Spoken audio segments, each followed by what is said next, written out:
Hello, welcome back to my YouTube channel, and today I'll be talking about the things people don't tell you before you get into medical school. I know previously I posted a video about the 10 things that I wish I knew before I went into medical school, and that was a bit more personal, whereas this video is more aimed towards sort of myth busting, things like that, where I feel like people go in with these preconceptions and often these preconceptions are found to be false. Or it's just general, just things in general about what people don't really tell you, but most people experience anyway. So without further ado, let's get into the list. So number one is that imposter syndrome never really goes away. Imposter syndrome, I'm pretty sure everybody knows what imposter syndrome is, but just to sort of recap for those who don't know, imposter syndrome is where you feel like you don't belong. You feel like there's been some sort of mistake, maybe you accidentally got in or whatnot, and that you don't belong somewhere. I'm here to tell you that everybody who's got into med school and everyone who's sitting in an MDT feeling like they don't belong, they do belong. You worked hard to get there, you deserve to be there, and nobody else does. I mean, well, you're the one who earned that place, you deserve to be there. Number two is you feel stupid almost every day. Now, this might just be me, because I am naturally quite stupid, but you feel stupid almost every day. I mean, every time I'm in surgery and I get asked a question, and the surgeon asks me a question, and I just have no clue what the answer is.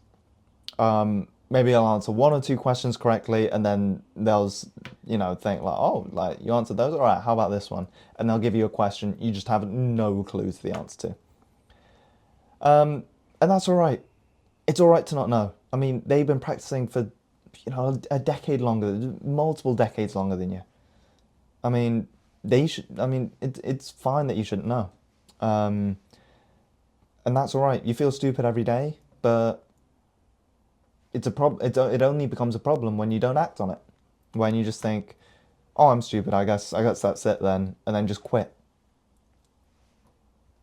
If you go home and then you think, "Okay, got to learn this, this, and this," or these are the gaps in what I know and what I know, then that you're winning.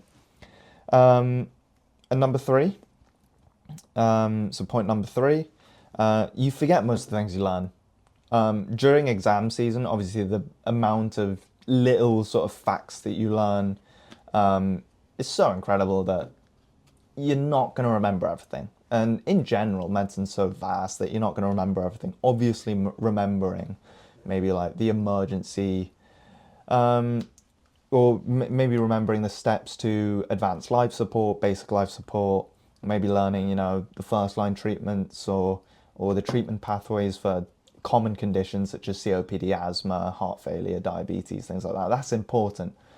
But knowing like all, being able to list all the 15 symptoms of chronic inflammatory demyelinating polyneuropathy, not necessarily the most important thing that you have to have at the forefront of your mind all the time. I mean, everyone forgets everything. That's why people use programs such as Quizlet, Anki, things like that to, keep refreshing that knowledge every once in a while. It is a problem if you just forget something and then you just don't review the topic and you just leave it. That's a problem. But if you continuously review topics, if you continuously look over things, make sure that you're keeping on top of stuff, then that's no problem at all.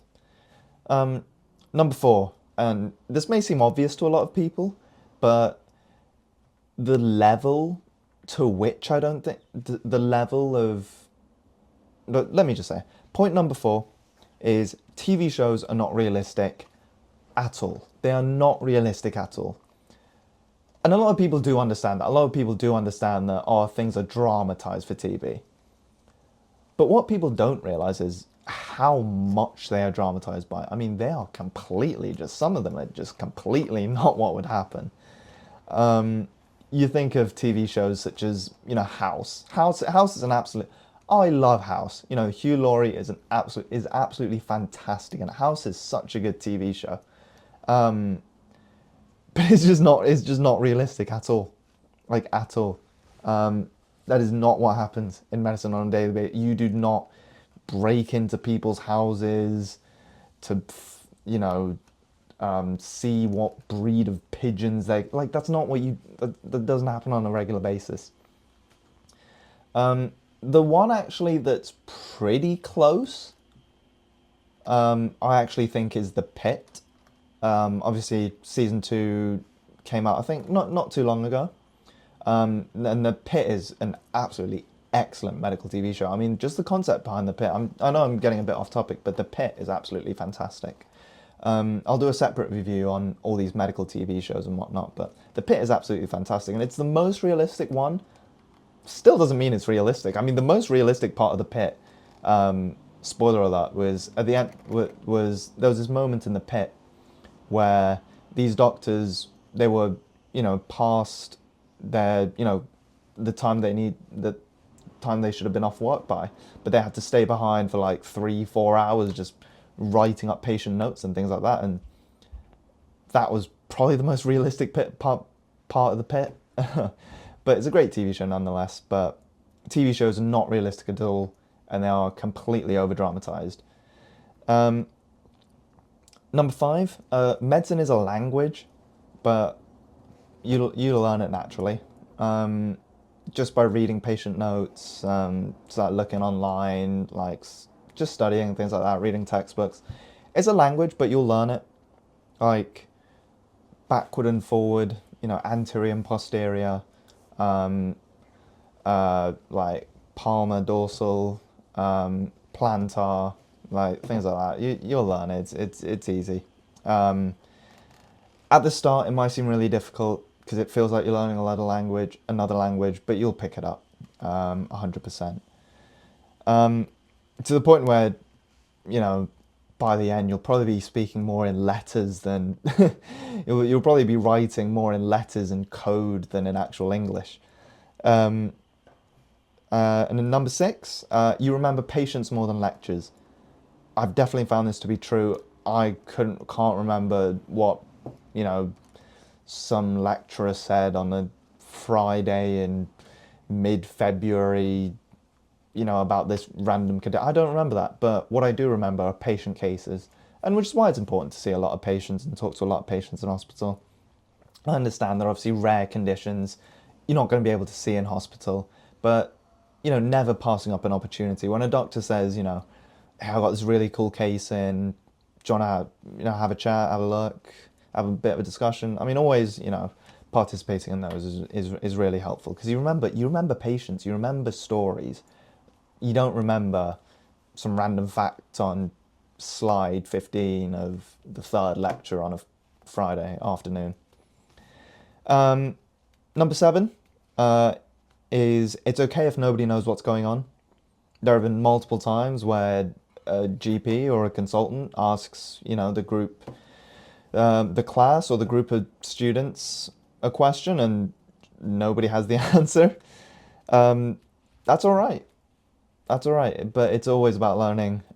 It's always about making sure, okay, I didn't know that. Let's go and learn it. Number 8, your social media feed just becomes all medicine. And I had this problem where I was like, yes, I'm looking up medicine on the internet. Obviously, I'm using, a bunch of websites to look things up, textbooks to look things up, and, it's a big part of your life. But your entire social media feed just becomes medicine this, medicine that. Some people may like it, and I know some people who do like it and watch medical content. I sometimes enjoy it. There's this guy on Instagram. Let me just search it up. He's called Alimentary School. Paul Tran, MD. He's a pediatric GI doc and a medical educator. Paul Tran, MD at Elementary School, I absolutely love his content. It is so funny. But I don't want, all my content to be about medicine. It's so boring. Thankfully, a bunch of my other content is still, based around football, based around Lord of the Rings, things like that, sports, F1, baseball, things like that. So I can get a bit of a break, but it's important to also take a break. And I think this point is more to say, yes, medicine's going to be a huge part of your life, but it doesn't have to be all of your life. And it's important that you don't make it all of your life, and that you have spaces where it's a bit medicine free. Number 9, this is actually really hypocritical. And I was writing this and I was actually laughing while I was writing this, because point number 9 is people who post medicine related social media are almost always lying. All of those, like, day in the life of a medical student, they're almost always acting up to it. Like, realistically, if you stuck a camera in their room without, you should definitely not stick a camera on somebody without them knowing, obviously. But if you just, like, if they were just recording just their everyday life, it would be nowhere near as glamorous. Nowhere near.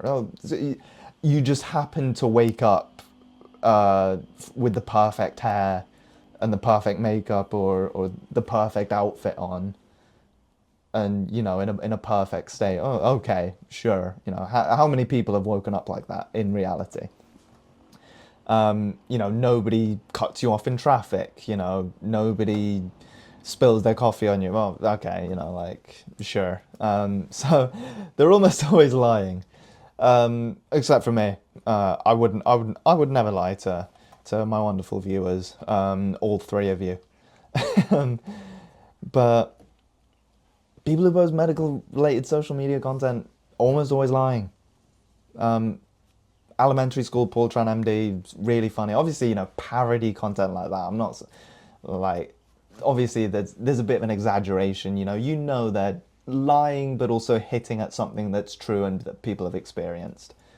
But people who say, "Oh, I studied so day in the life of," and I wake up and study 5 straight out. Like, obviously not. Like, there are people who do. There are people who do, but I mean, let's be honest. That's not realistic for the majority of people. Um, um, and like, people who post like, "Oh, exam routines," and I mean, usually the morning of an exam, I just make sure I get a good breakfast in, get a good bit of rest, a good bit of relaxation, and then slowly run. I mean, like, it's not all this glamour and every day going out to a coffee shop or whatnot. It's not that. But obviously, once again, I would never lie to any of you, wonderful people, all 3 of my followers. Although I am being quite ambitious in saying that I have 3 followers. And number 10, I think this is really important. The medical school you go to matters, but not in the way you think. What I mean by that is, a lot of people go to university based on their name recognition, like Oxford, Cambridge, Imperial, UCL, places like that. Although I wouldn't include UCL in that. But that's a different story. um, the medicals, I don't mean it matters in terms of the name value of the university. That doesn't matter at all. What matters is actually the layout of the course.